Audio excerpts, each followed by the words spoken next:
Hello, everybody. You're listening to a Retro Encounter bonus round episode. I'm Robert Fenner, and joining me today are Alana Hagues. Hey, guys. Peter Triezenberg. Hello. Dom Kim. Hello. And Chris Gebauer. Hello, hello. So the topic of this week's bonus round is our first RPG. The first role-playing game any of us have played, or, well, not necessarily played. Maybe the first that made us RPG fans. Now, this is actually the second time that we're recording this. A software malfunction caused a bit of a podcast party wipe. But we've respect. We've gone back to the guild. We've hired Chris and Dom on to round out our team, and we're ready to tackle this arduous multi-leg dungeon again. But I'm the white mage. We're totally good. Yes. Okay, Chris is the white mage. Is Dom like extra DPS or? Glass cannon. All right. Yep. I'll take it. I'll be the bard. I'll be the rogue. I always play the rogue. Oh, so that means I'm tank. Go get him, lady. Hey, Woo! we need someone to take lead. Exactly. Well, all right, Alana, take point. I'll throw to you first. Awesome. Tell me about your first RPG. So I think, like a lot of people, I started off with Pokemon, but I started with a small kind of generation of PlayStation 1/PlayStation 2 RPGs. So I'm going to talk about the PS2 RPG because the PS2 was kind of the first console that I really, really got into role-playing games and such. So my first RPG roundabouts was a little game called Dark Cloud, which was a release title, I believe, for the PS1 by Level 5. And Dark Cloud's not very like most of the other RPGs that I grew up and played. So it's a bit of a dungeon crawler. It's a bit frustrating. It's a little bit dangerous. It's got breaking weapons in it, but it's fine, and it's very, very clunky. And you can get it on PSN right now on PS4. Yeah. So. And its sequel. Yes. The sequel I haven't finished, but I know it's much, much longer. But basically, you are a kid who gets chosen to save the world, and he gets this little gem, and he goes around and rebuilds villages, and then wanders dungeons to collect all of the broken village parts. So it's part like builder, part like dungeon crawler RPG, but it's not aged particularly well, I think, being nice about it. So it's quite slow, and it almost works on like an axis point, whereas you can run around, but once you're locked onto something, you kind of can only go backwards, forwards, left and right, and the melee characters are all useless and the ranged characters are all overpowered. So it's quite weird going back to play it. Almost, it must have been out 15-16 years ago now, and playing it. Yeah, it came out when I was in high school.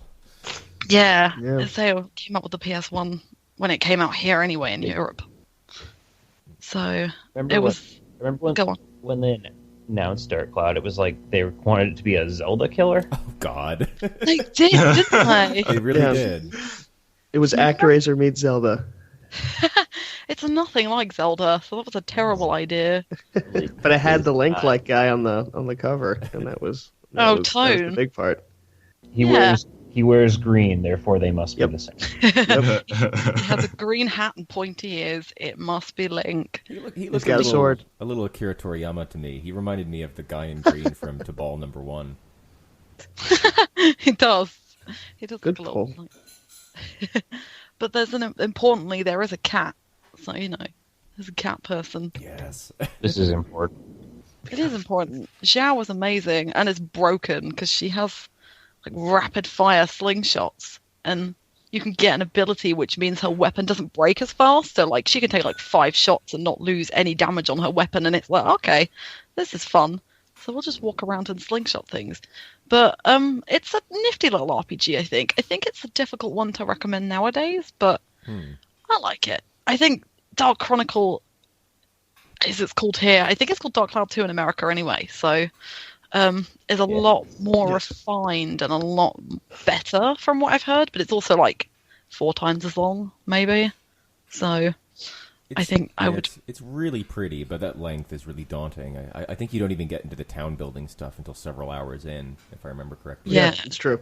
Yeah, I remember it's about 20 hours. But it's cel-shaded. Oh, jeez. It is. Yeah. But it's really nice. So you get to rebuild all of these villages. There's a specific way you can do it. So you have to talk to villagers and they'll recommend, like, oh, can you put me near a lake so I can go fishing? And I like that because when I was that age, I was just building houses on The Sims and things like that. And it was just kind of a sad little thing that I like to do instead of going and kill all of the zombies and the kind of walking. And the space fish, of course. There is a dungeon on the moon. That Final Fantasy IV inspiration. Yeah, but it's definitely not aged very well, I would say. But it was a nice little introduction, especially because there's not really many other games like Dark Cloud anymore, I would say. Or if there is, then somebody tell me because I'm always up for trying other things. I wonder if like the nearest comparison of a modern game would be Dragon Quest Builders, which Yes. is the sort of town, it's quest-based town building, and running around and building things as according to your townsfolk spec to keep them happy. Oh yeah, see, Dragon Quest Builders has surprised everybody by being as good as it is, so I would definitely be up for that. I think it's probably more playable than Dark Cloud would be nowadays. Yeah, building aspects are a lot more interesting, and the world is a lot more colourful than Dark Cloud's. Dragon Quest Builders wishes it had a lock-on. Oh, really? Yeah. Yeah, the combat in that game is really an afterthought. Oh dear. But fortunately, actually there is quite a bit of it, but there's no there's no roguelike random dungeons like I'm pretty sure that was part of Dark Cloud, wasn't it? Yeah. So every floor is randomized every time you go in. The only floors that aren't are like the middle floor and the boss floor, obviously. So every other floor is randomized, and all the chests are randomized. I think it was kind of before the genre of the console roguelike started to take off in America. So I wonder if that harmed Dark Cloud's reputation. But I mean, it seems like it enjoyed a modest success and was a bit of a cult hit, if I remember. Yes. Yeah. Early hit. I mean, as Caitlin, you said it. Alana, you nailed it. It's just friggin' first RPG on PS2. I mean, I remember it was like that or Wait for the Bouncer. Oh, God. You can always pick up Eternal Ring. No. Oh, I tell you another one that I had that was dreadful. See, this has got me. Ephemeral Fantasia. Oh, the one that supported the Guitar Freaks guitar. Yeah. I always wanted to play that, and I never did. Oh my god, I forgot that there was a thing. We actually rebought a copy about 5 years ago and remembered why we hadn't finished it the first time. Oh. Jeez. Yeah. There was a couple of special, unique RPGs to start the PS2 off, so it's a nice, interesting place to start, and it's nice to see where it progressed as well. So I think the PS2 is kind of everyone's go-to RPG console. The PS1 and the PS2 are good places to start with most games, really, I think, in that genre. Yeah, I mean, few other consoles have a library that's comparable to the PS2, I'd say. Yeah, the breadth was pretty amazing. Yeah, and probably the SNES is the only other one that's got consistency and quality. I would say definitely for the hallmarks of what people love. But I mean, when you talk about just volume of games that were printed on CDs for those first 2 PlayStations, it's just nuts. Yeah. But no, Dark Cloud's an interesting one, and I think if you want to go back and see where the PS2 started, then it's a good place to go. And it was a lot of fun when I played it, and a lot of fun when I replayed it last year. So I think it's definitely worth going back to see. Thankfully, that old hardware is not required, thanks to the PSN. So Yeah. that's great. Yeah. Earn awesome. trophies. Play PS2 games. I really wish more games would take advantage of that service. Oh, definitely. The PS2 and PS4 is like so much better than the PS2 classics on PS3. Yeah, I've only really tried out Digital Devil Saga, which is terrible and which was broken. Yeah, completely broken. Persona 3 Fez seems to run all right, but I've only got those two. People love that game. I remember Fez needed to get patched when it first came out, though. So there may have been. Oh, really? Yeah, I don't know what it is. I think just the emulator they're using on PS3 or whatever. But the PS2 classics, I have not had good experience with. Whereas PS2 on PS4 is like, this is in HD and it has trophies and it's great. So yeah, I wish more games would come to it because it's fun. Yeah. Atlas, when? Yeah, right. Give me Nocturne with trophies. Oh, don't tempt me. Jeez. Lose another 50 hours. Have fun. You beat Matador, you get the platinum automatically. Just as a gift for your server. You've done it. You can stop playing now.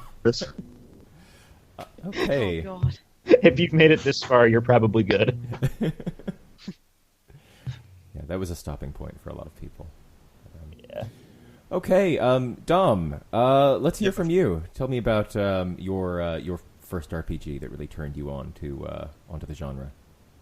Yeah, well, sure. I mean, since I'm considerably younger than most of you guys, I started out on the PS3, actually, and nice. I mean, good time to start. Yeah, I mean, the first game that really sort of wowed me was Oblivion. I remember just playing it at a friend's house, and he had this janky build going where he could jump over mountains and stuff, and it was crazy. Yes. It was really funny, but so Bethesda was my starting point, and next up was Fallout 3, of course. That was a game I sunk a lot of hours into. Admittedly, not on my system because I always played it over at a friend's house, but yeah, that was a game I sunk a lot of hours into. And but the first game that I really owned and played a lot was Borderlands, which I was back-to-back years of just wasting my hours on the PS3 in various places. But yeah, Borderlands on the PS3 was kind of amazing just because it was just crazy. The devs just honestly just there was no sense of restraint on any of the design elements at all, and it was just I mean that was my first really the first RPG that I owned that I sunk a ton of hours into. So what was your first class? I think I went Mordecai first because I looked up. Is that the one with the bird? Yeah. Mm-hmm. Yeah, because there was a YouTuber that I used to watch a lot, and I used to watch his Borderlands walkthroughs as well, and he played Mordecai, so I just picked Mordecai as well when I first started. Bird's a cutie. Yeah. I knew I was right with Glass Cannon. Mordecai. I mean, I went full YOLO mode with Zero in Borderlands 2 as well, so... That's just the best. Yeah. Go around and be like a crazy ninja, it's fun. Speaking haiku. It's awesome. Just have random emoticons on your face when you're driving and stuff. The small details. Yeah, Borderlands was a really fun one. I remember when that came out, I was shocked by how long I kept playing that game and playing it with people who would come over and start a new character and just go from the beginning just because it was just a fun place to just always look. It's the loot model. Always waiting for that next gun. So it's always easy to jump in for 20 minutes to an hour to just be like, I'll find something. Yeah, that feels good. I think that really flicked the switch for me as well, because Borderlands also has a lot of grinding for end game gear. Oh yeah. For guns and stuff. And ever since Borderlands I've gotten into a lot of games that just require a stupid amount of hours for grinding. And totally. It's just and I don't understand why I do it. Because at some point I just find the game starts to become unfun. But up until that point I'm just farming away at levels for hours and hours. There's a lot of pleasure to be had from the gameplay loop, and Yeah. watching your number go up by 1. Yeah. Yeah. If you can love the grind, I mean, you can get through a lot of Yeah. stuff.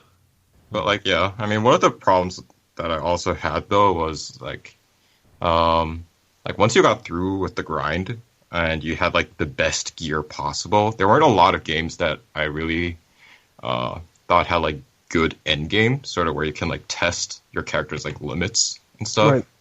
Borderlands 1 kind of had that with their raid boss and stuff, but like in other games that aren't necessarily RPGs, but Right. they're like sort of emulate like the grinding formula. It's just like, yeah, I don't feel like they don't have really good like end games where you can really test your character out. So yeah, just like playing for the extrinsic value, I guess, of like just getting the gear rather than playing for like the whatever like end game loop there is. Yeah. Yeah. I mean, the New Game Plus was hard as hell for Borderlands. I remember that much. Oh yeah. Starting over and just being like, oh yeah, this is impossibly They can hard. two-shot me again. It's like, God. yeah. I mean, yeah, that's one thing I think Borderlands did exceptionally well as well. And, yeah, with Yeah, the raid boss. they kept you in there. Yeah. Well, Although I think Borderlands 2 went a little bit overboard in that department. yeah, They so went- I've heard. I haven't checked it out for myself yet. But, Yeah. I mean, they had, like, you have the maximum level cap, and then beyond that, you can give your character overpower levels, and that is a real grind. That is, you can overpower your character 8 times, and each time you have to go through the same, like, raid level, and that is just awful. Tippy top maxed out. I tried it with a save editor, and I still couldn't do it. It's, like, Jesus. ridiculous hard. it's like some Oh my Nipponichi levels of grinding up your character. Yeah. Oh, It's geez. crazy. I'm getting to level 72, which is the cap. Was fun. But then just going through Wow. the same raid 8 times. It's just, Yeah, it's a labor of love at that point, huh? yeah. And each raid takes an hour. Like going through the level takes like progressively longer as well, because like it gets longer and they just spam boss enemies. So it's like trying Sounds to like- just like yeah. Sounds like an MMO story. It's nuts. Yeah, it does drive the fact to get the Yeah, best like gear. you don't even get any like loot for your rewards. Just- No. Yeah. See, You that's just have to brutal. like, it's like you have to farm outside of that area for your best guns, and then you have to go back and then hopefully make it through in one go. Because if you die, it's just over. No checkpoints. Very Final Fantasy 3 there. Yeah. Peter and I were talking about the last time that we failed to record this. That whole end stretch of that game is like 3 dungeons with no save points. Oh God. And back to That the sounds title screen terrible. for you when you die. Really? Oh, Jesus. That game God was help really me! mean. I finished it, but oh my God, that is a pain. Was it worth the journey? Questionable. Okay, good to know. Good At to the is where I time, I hadn't stopped. played that much Final Fantasy, so I mean, I feel a great amount of sadness when I look at the hours I put into the game. Once I started the dungeon, pretty sure I spent like 20 hours just on that raid. Trying to get through. Yeah. Just Oh, wow. love What am I it. doing with my life? Jeez, Hey, they're important choices. We make them. we do. Well, Don, a lot of your games are still very contemporary and celebrated and even widely played. However, Oblivion is a little bit more divisive. I've heard lots of people flip-flop on their opinions of Oblivion, particularly after Skyrim came out. But how about you? Would you say that it holds up and is worth having a look at? I mean, technically speaking, it's an absolute disaster. Well, Like right They now, always it's are, just, aren't Not they? Bethesda, though. it's just like yeah, even for like Bethesda standards, it was like it was like really bad. It was like I thought Skyrim on release was bad, but then I replayed Oblivion and it's like no, this is another level. It's like Oh, God. this is like they need like an Oblivion tier for just like how buggy this game was. But just in terms of like what you can do and like the gameplay that is offered is, I think it's definitely worth a look. I mean, I think it's aged well, and you can like if you want to, you can jump over mountains. I mean, like that's like the kind of jankiness that I love seeing sort of in like these sort of RPG games. Like how far can you just take an aspect of your character? Yeah. It has no punches there. It's probably been about a decade since I last played Oblivion. I ended up getting it when I got my 360. But yeah, I mean, I would say it's definitely worth a look. I'd say maybe any Elder Scrolls game that came after Daggerfall is still worth a look. I mean, you know, Morrowind is pretty still a huge one for people. Weird and cool. Yeah. But Oblivion definitely is. I would agree with you. I think it is definitely worth checking out. Jank and all, I think that's some of the charm, really. Yeah. Especially if you get a Game of the Year edition. Go to the Shimmering Isles. It's fun. Yeah. Yeah, I mean, as long as it can just deal with the fact that it's not that it's age. It's clearly age. So as long as you can just deal with that, it's fine. I think it's a great game. The first time I saw the game, I was like you. I was at a friend's house, and it was the town with the elf who sings the song about cliff racers, and my friend was just punching that guy out every time he sang. Yeah, which was a delight to see. Maybe a little bit cruel, but apt. Yeah, yeah, you had it coming. Yeah, exactly. Screw that guy. He knew. Peter, we haven't heard from you in a little while, so by all means, tell us all about your first game. Well, we already mentioned Final Fantasy 3 on DS. That was probably the first FF game I actually beat. Oh wow! Yeah, it's you went hard. Trial by fire. Is an endurance test, but to be fair, I hadn't finished any other game in the series by that point, so maybe I had lower standards. I don't know, but or you were just dedicated to get that first one. Oh, it took some doing, but my origin story, as it were, kind of goes a little back to our early PS2 days. Again, we're gonna go, and it involves Final Fantasy X, which I think I've told the story on the FF10 podcast. And it's still one of my favorite games. But when I was at a friend's house, and he was playing this game, and like I didn't know what game it was, and it's like, and I'm looking, it's like, oh, it's Final Fantasy, and he was on the first Seymour fight, the one where he summons Anima, and he just got steamrolled. But so like that kind of left an impression where it's like, oh yeah, this giant, terrifying mummy thing in chains just came out of the ground and like just completely wrecked him.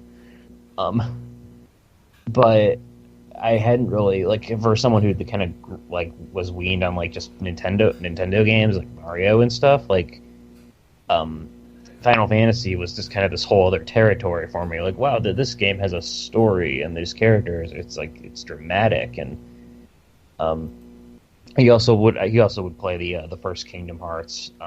Same deal, where I was just kind of like, this is something I'm totally not used to, but I'm digging it.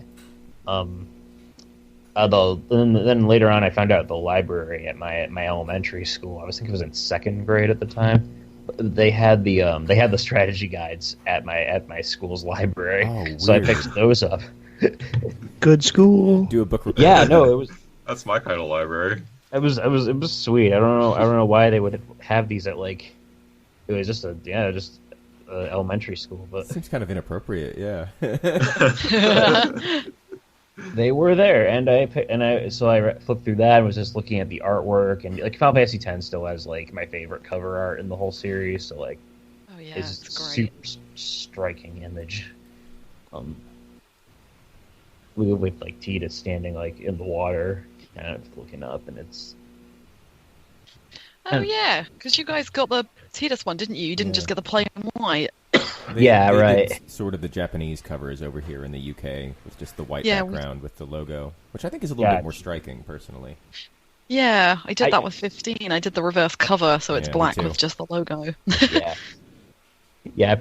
And like personally speaking, like I think that actually is better nowadays, but like I think that's a whole interesting thing where it's like American game covers, like they tend to focus more on the protagonist. Like Yeah, I do.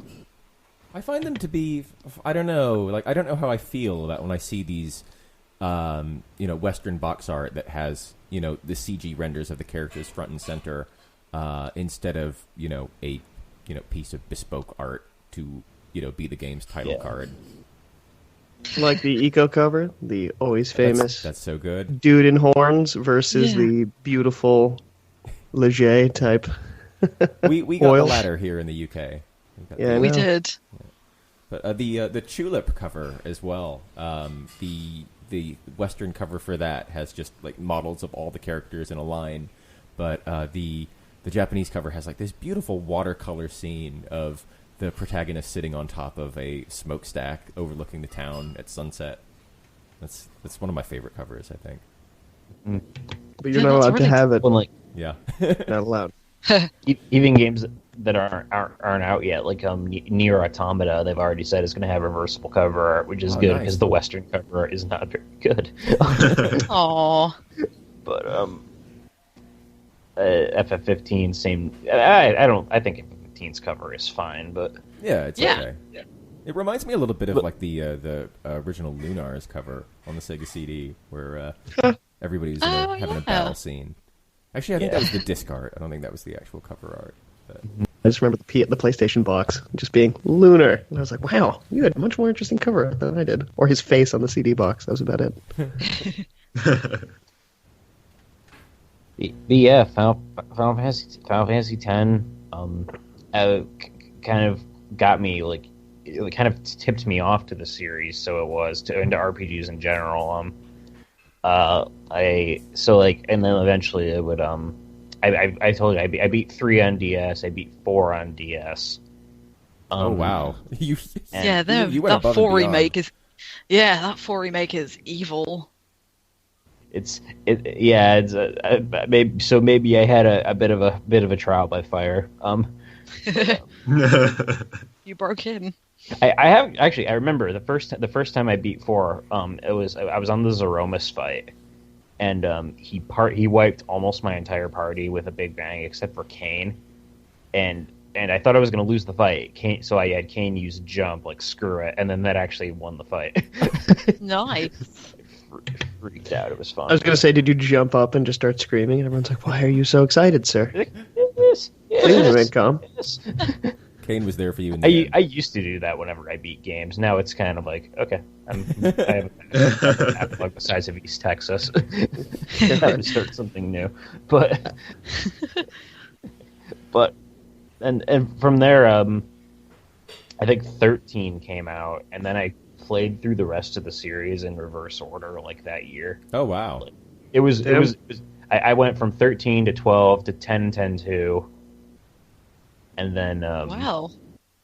it was a busy year, but I Yeah, bet. for real. They're not short at all. Like 40 hours every time. yeah.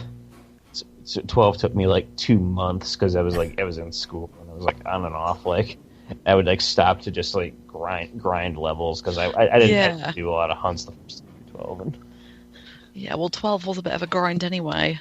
But that's insane that you played them all in a year. Like, whoa.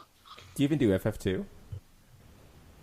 I've never finished FF1 or 2. Those are the only ones in the series that I think you're all right. non-MMOs that Yeah, don't worry about that. Yeah, I think you earned your merits with 3. Yeah, I was going to say, people say that about 3, and you still went through it, so well done. I don't even know if I need to ask this, but Peter, Final Fantasy X, does it hold up? I think we know the answer. Yeah, I think it does.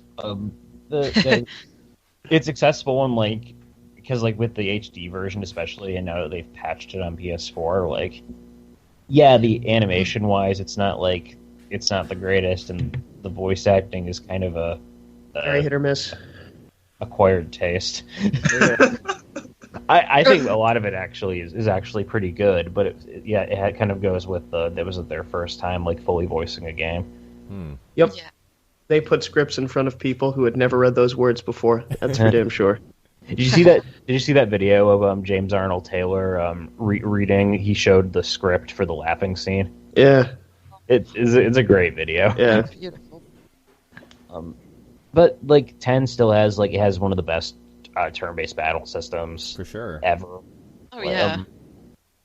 I think the story is probably I think it's still one of my favorite stories in the series, thematically, character-wise. It just builds to something really special.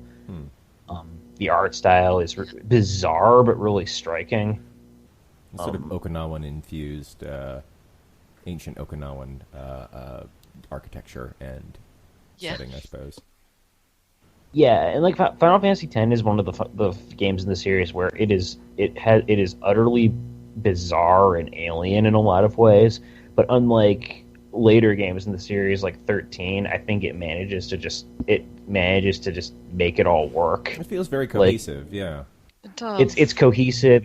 It carries itself with the utmost assurance, and it just tells its story. It's confident about it, and that's one of those things where later FFs you'd get. I'm not trying to be 10 was the last good one. It's not. I've enjoyed games since then, but for some reason 10 just comes together really well for me. So. Yeah. Do you think it's the most accessible Final Fantasy, and or was it the one you would point people towards? So, I want to get into Final Fantasy. What's the first one I should play? Do you think 10 probably, or which one?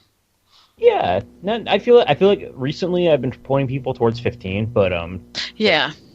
But 10 for the classic games in the series. I'm I would say 10. It's available on most platforms now, most Sony platforms, and it's probably the easiest one as well, which is not discrediting it at all. But if you want to do all the crazy, difficult stuff, that's the sort of post game or super side quests. Yeah. I couldn't beat any of those Dark Aeons when I tried. Oh man! Just had to go on and beat the game. Dark Yojimbo ambushed me once in a cave, and I was like, no. Yeah, I run into one by accident because I missed the Besaid sphere on the remaster, so I had to go all the way back to Besaid, and Dark Valfor and ambushed me. So I just got Yojimbo out and paid him 2 million gil and was like, bye. That Matto time. I was not messing around with that. Yeah, that's rough. I actually didn't like Final Fantasy X at all when it came out. I was playing it at the same time as I was playing the first Shadow Hearts, and I felt like that was a superior game at the time.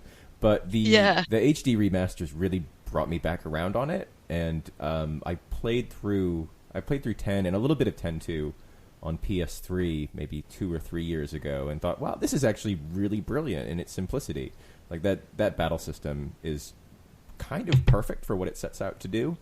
And I was, I wasn't the biggest fan of the story, but it kept me hooked from beginning to end. So those remasters did a lot to make me respect that game. It's a game that's aged quite well, I think, because I think a couple of other people on the staff have gone back to play it with the HD remasters and gone, oh, actually, they were really good games.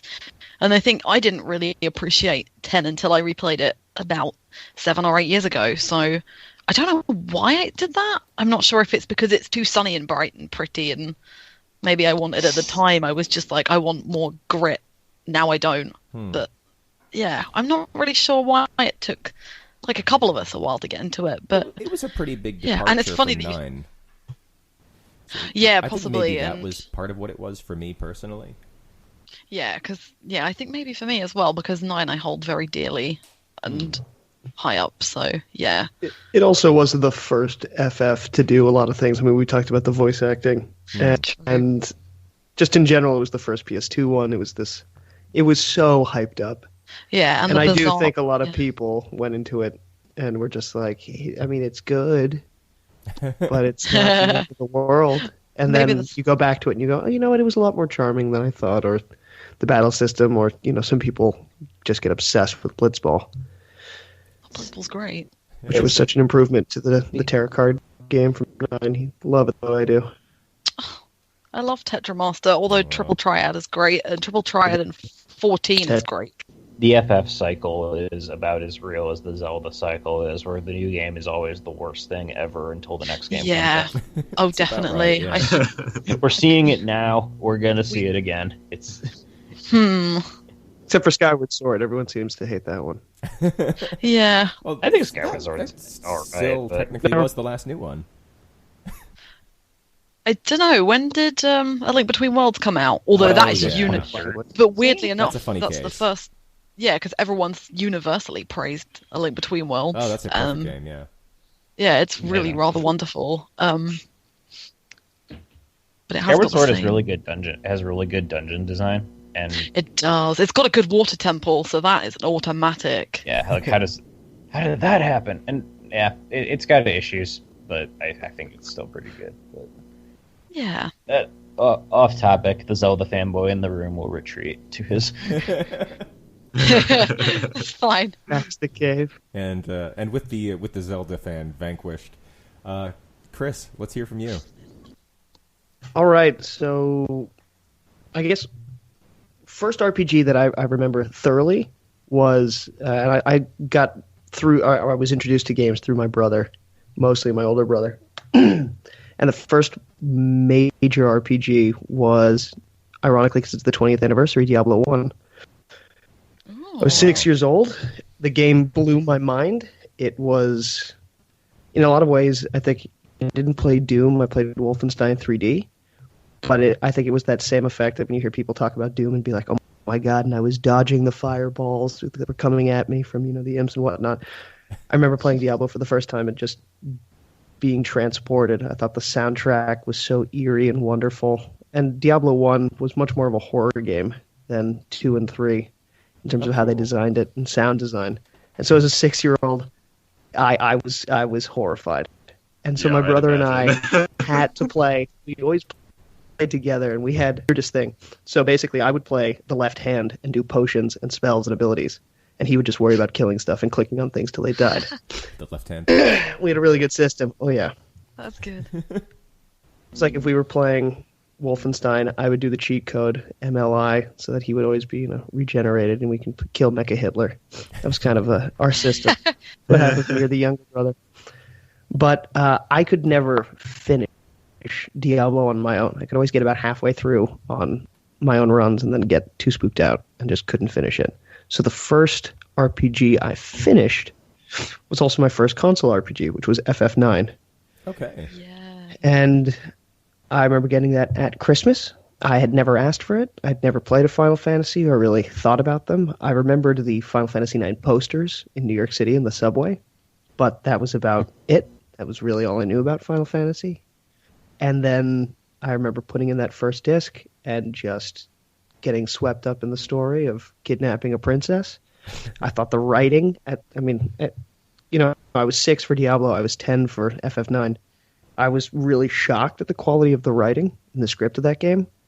Yes, it gets, a little crazy with its plot, but the fact that characters actually were speaking in decently well-written language with swearing that wasn't just superfluous, it made sense and everything else. I was really just hook, line, and sinker. Thought it was the greatest thing. I can look back and be like, oh, the trance system was flawed, because it was. But I definitely do subscribe to an extent that, especially when it comes to 7 through 10, whatever was, or even actually I would say 6 through 10, whatever was your first Final Fantasy of those ones really leaves a mark. And to me, Final Fantasy IX is by far my favorite in the series. I think it's an incredibly special, just little gem of a game. And I really think that the cast, while, Amaret and others show up super late and you don't get to know them as well as, say, your main 4 of Steiner, Vivi, the Princess Garnet, and Zidane. I think that cast is so dynamic. And the plot lines of each one and them kind of finding their piece in the world. I'm not going to say it's profound, but especially at age 10, having Vivi dealing with life or death and perchance being an object versus an actual, and gaining sentience versus, an actual living, breathing organism born with, some kind of cognizance. I just loved all of that. And it was, a lot of right time, right place. But I still replay that game every few years, or at least start the first couple discs every few years, because there's a certain charm to that game. And it's even in that soundtrack that they oversimplified. They just would do a few instruments instead of orchestral. And I don't know. I love that game. As you can tell, I'm gushing It has to the it. best romance Tell me. of an EFF game. Sure does. I agree. Dagger and Zidane is like that. Like, I'm sorry, FF8. Actually charming. FF8 is just so forced. I'm sorry, FF8, but Yeah. making Squall and Renoa your logo does not make your romance profound. Still a better love story. Yeah, than Final I Fantasy just 15. Wow. Ugh, Oh, yeah. love the summons. Love the summons. God, that Oh, and 9. Oh, It's a the very, ending very to cool game. 9 made me very happy. I thought it was super. Yeah, just everything about it makes me smile. Love the Yeah. Chocobo mini game. oh, I Love love finding that. Mognet. It's the most random place. All the Muggles just being like, I don't know what to do with the mail. It's cute. Like it. It's so Appreciate cute. this game. People And out there. And Stiltskin with his little gold coat. He's so walking proud around, to he's be just traveling. like, buy things for like 333 gil and You're 400. gonna support me. Please Oh. support me. That was kind of like the See- first time that we'd seen Moogles again since Final Fantasy VI. Yeah. I mean, there's that cameo in 7, and they were missing from 8. So it was really charming to see them in Yeah. such like a Traditional. forward-facing role in 9. Yeah. And that was one of the lucky things, is since that was my first title, when I then went back to 6, 4, and a lot of the touchstones, it was easy to be like, oh yeah, now I understand why people said it was a throwback. Like I see those Yeah. hallmarks of, quote unquote classic FF. Even though, you're not choosing your parties, it's more like 4 and 6 and predetermined characters that hit your archetypes. But God, so much fun. And I did like even if some of those characters were underserved, the variety and how you could play, doing the blue mage thing and eating characters with Queen Arquina, however Oh. you say that damn name, Queen and Elvis. going that really bizarre route, but, viable way of playing. And I know some people who just create nasty parties built around her strangeness. Yeah, there's a wonderful thing about Queen's blue magic and the fact that you can kill level 60 enemies when you're like level 15 with her. It's Just figured it glorious. out. Yeah, it's so weird. Yeah. To see, like you, Final Fantasy 9 was my first Final Fantasy, and I could gush about it for days. And Do just it. and like you said, when I went back and played 7, 8, 6, 4, 3, I saw all of those little callbacks, and I think Yeah, it's that's really, it's clever. It's like nostalgic, even though you've never played any of the other ones before, and even going back and playing it like nowadays, even though it's slow. Yes, like I don't have the Steam version, which I know speeds up a little bit, and the trance system is a pain in the backside because it's like, oh no, you're at full limit break. We're just gonna change you. It's like, no, I don't want double white magic against a Moo or whatever it is. I don't want it. I want it against, I don't know, an Iron Giant. But yeah, Final Fantasy 9 is really special and it's simple. Like 10, it is so simple, but does everything so well, I think. And again, I think upon reflection, people have, like, initially people didn't like it because it wasn't 7, and because 8 wasn't 7 either. But yeah, and then they came back to it like 10 years later and went, oh, hang on a minute, this is actually really quite good. So I love 9.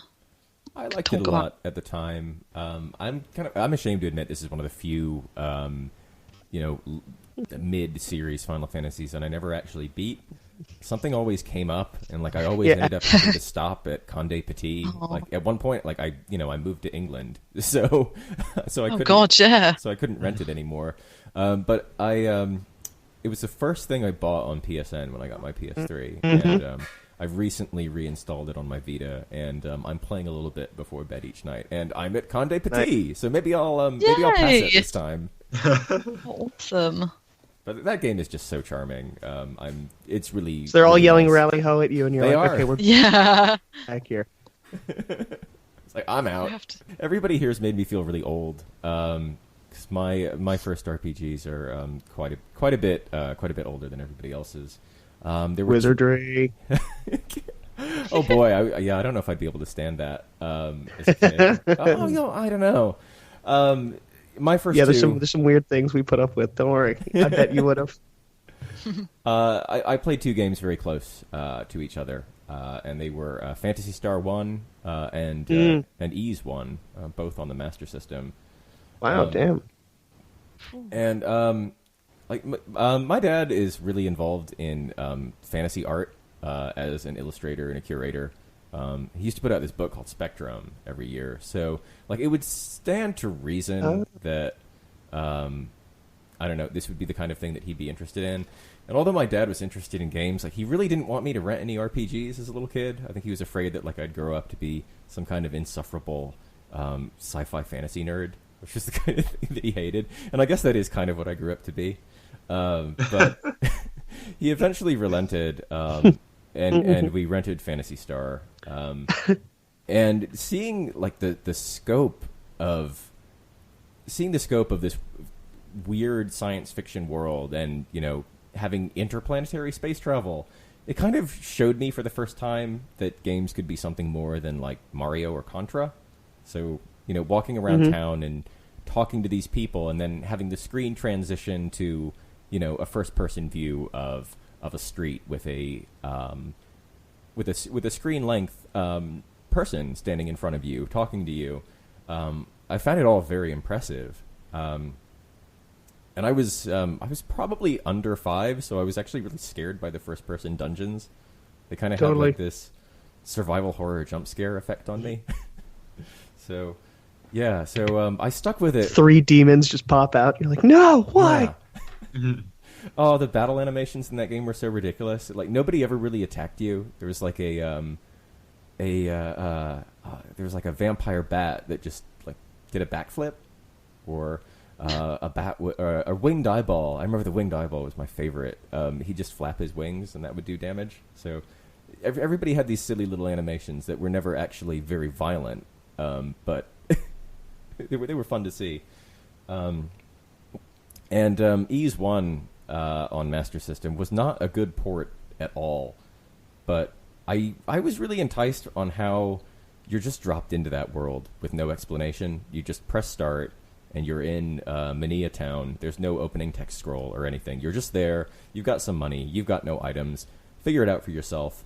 And that port was so basic that you couldn't even load a save game from the title screen. You had to start a new game and be dumped unceremoniously into this town, and then pick to load your game from the menu. So I felt like there was a lot of mystery there, and it was so easy to just wander into a late game dungeon from very early on where you're not able to stand a chance against anything. I distinctly remember walking into this mine shaft where everything was dark, and then just getting hit by this brain with tentacles that just killed me in one hit. And I was like, oh my god, what happened? And I found that a little bit scary too. But both of those games really stuck with me as one had this epic scale, and the other had maybe this more kind of Zelda 1-esque sense of discovery, and there's no hand holding. You are completely alone in this big hostile world. Now slowly figure it out for yourself, which is maybe not the best way to start your game. And I mean the recent Ease remakes on Steam and PSP really fixed that, but I remember it being very inspiring moments to me at the time. And similar to Peter's story about Final Fantasy X and Seymour and Anima, I had the same moment with Zeromus in Final Fantasy IV. I went over because I was a Sega kid, so we didn't have any Nintendo hardware for probably until maybe I was about 11 or 12. I went over to a friend's house from daycare who was showing me the final battle of Final Fantasy IV, and seeing Zeromus fill up the screen and use the Big Bang. I was like, oh my god, what is this? This is amazing. And that kind of brought me over to knowing that Final Fantasy was something I needed to have in my life. I ended up getting 6 a few years later. I think it's There's something about watching someone get utterly destroyed in yes. Final Fantasy. Yes. Play it. It's like, I'm going to do this better than you do it. Because Sega's been kind of largely on and off abandoned with RPGs. Like, they've had, like, Phantasy Star was obviously really... Like, I've never played a Phantasy Star game, and I need to. But, like, Phantasy Star was, like, their first... It's kind of their only series, maybe, that they've had consistently. I mean, they've had games on and off. Like Alex Kidd. Alex Kidd, yeah. Alex Kidd's... Yeah, geez, I've not played that for ages. But, like, they've not really had a really standout RPG for a long time, and it's nice, like, that you started off with Sega, because Fantasy alongside Dragon Quest and RPGs. Final Fantasy, yeah, it's like one of the first ones. But they also, like, are a bit different, so, like, they're sci-fi, and then you've got, like, these fantasy giants on, like, Nintendo consoles. I do wish Sega would pay attention to more RPGs, because they made some really good ones. Or if they just, I don't know, maybe put some of their remasters on Steam. Like that PS2, the pair of PS2 remakes they did of Phantasy Star 1 and 2 were both pretty breathtaking. Yeah. It would have been nice to have seen those in English, but alas. Yeah, it would have been. You know what? I have Phantasy Star 4, so I should probably play it at some point. Oh, it's the good one. The really good one. It's the really good one. But like I always did kind of get the impression that Star Ocean kind of stole Phantasy Star's thunder. I think, like, I kind of expected Phantasy Star from Star Ocean, and I didn't get it. Yeah, but in terms of like when people think that's a weird thing to do. The sci-fi JRPG, I feel like Star Ocean gets brought up more often than Phantasy Star. Yeah. Rather unfairly, because yeah. Well, it's still contemporary, whereas single-player Phantasy Star is, we haven't seen one of those for 20 years. But like I've always wanted Shadowrun. Yeah, that was a great one. Sorry, that was my contribution. Shadowrun is a ton of fun. It was always weird to me that the Genesis Shadowrun is an entirely different game than the SNES one. Oh, yeah. They're both quote-unquote RPGs. It's a very strange thing. Yeah, that Genesis version, it's kind of tabletop-y. It's really odd. Yeah, whereas the SNES one is like you found something in the locker. What do you do next? And you're like, oh god, it's a mystery. It's kind of point-and-click adventure / JRPG in a way. Whereas that Genesis one was you walk outside and everyone's trying to kill you, survive. It's a weird thing. Yeah, it was always sci-fi RPGs. There was a Sega CD one that we never. Yeah, I never played that. By Compile. It came out long after the Sega CD was dead in Japan. Apparently, it's broken. Like magic doesn't work at all, and you've got, it's more of a JRPG. So you've got a mage who's just useless for the entire game. Nice. Yes. Oops. Nice. I always wanted to play that. Yeah, Sega CD has some. Too bad that's such a hard piece of hardware to hunt down. But I mean, that has some classic games for RPGs. It's just too bad it was relegated to the CD instead of, the actual console. Like all the Lunars and all the rest of it before they got moved over. Yeah. Well, I will always champion Snatcher. Yeah, I mean, you've played it, and they say that's a game one day I will get to. Yeah, it's unmissable. Well, that's me, I suppose. Phantasy Star 1, I wouldn't recommend playing through it. I would recommend having a look at it and just seeing how bizarre and how standoutish it is against its 80s JRPG contemporaries.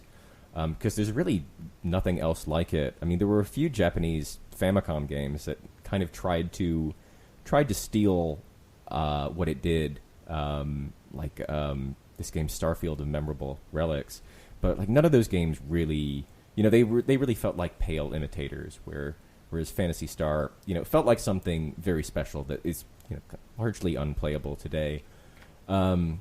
Ys, on the other hand, I mean, you've got so many great ways to play the first two Ys games now. The PSP and the Steam versions are beautiful and identical. So, whether you want to play that at your desk or on the go, either way is a wonderful way to experience both of those, and I would definitely recommend doing so. Well, I guess that's a pretty good place for us to wrap up. unless there's any objections or anything else anybody wants to add. No, just thank you very much. It's always fun to kind of go down memory lane, especially happy memories. Oh yeah, These are definitely fun. happy memories. Yeah. Yeah, for sure. Well, you know us. This has been Retro Encounter. Next week we will be having the first of a couple of roguelike episodes. I'm not sure at the moment whether that's going to be Binding of Isaac or Rogue Legacy. I guess check back next week. That will be, and you will find out. But in February, our illustrious head of reviews and soon-to-be host Alana will be taking us through Shadow Heart's Covenant, one of her personal favorites. Oh yeah, I'm looking forward to it. Oh yeah, I look forward to that as game. well. Yeah, I love that game. It's so dumb but so good. yeah, I'm excited to hear about it because I've never played. Oh, you should check it out then. It's really sad because it's quite expensive in America. Yes, but yeah, Not it's like so here.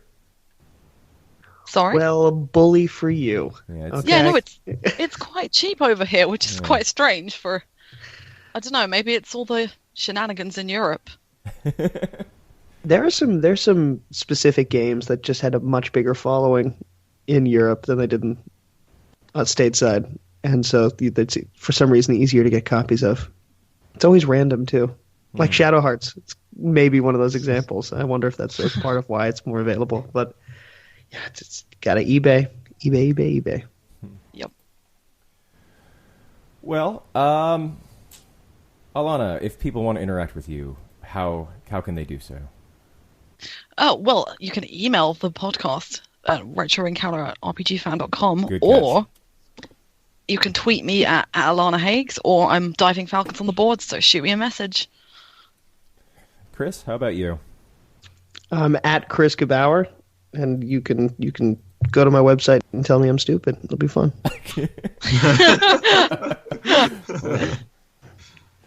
Dom, where can people get in touch with you? Well, I'm mainly on the forums. It's DH Candy. That's my forum tag, and I don't think I have a RPG Fan email set up yet. But you can just contact me at my personal email, which should be on the site. Okay. Nice. Peter? I'm at I have Fury on Twitter.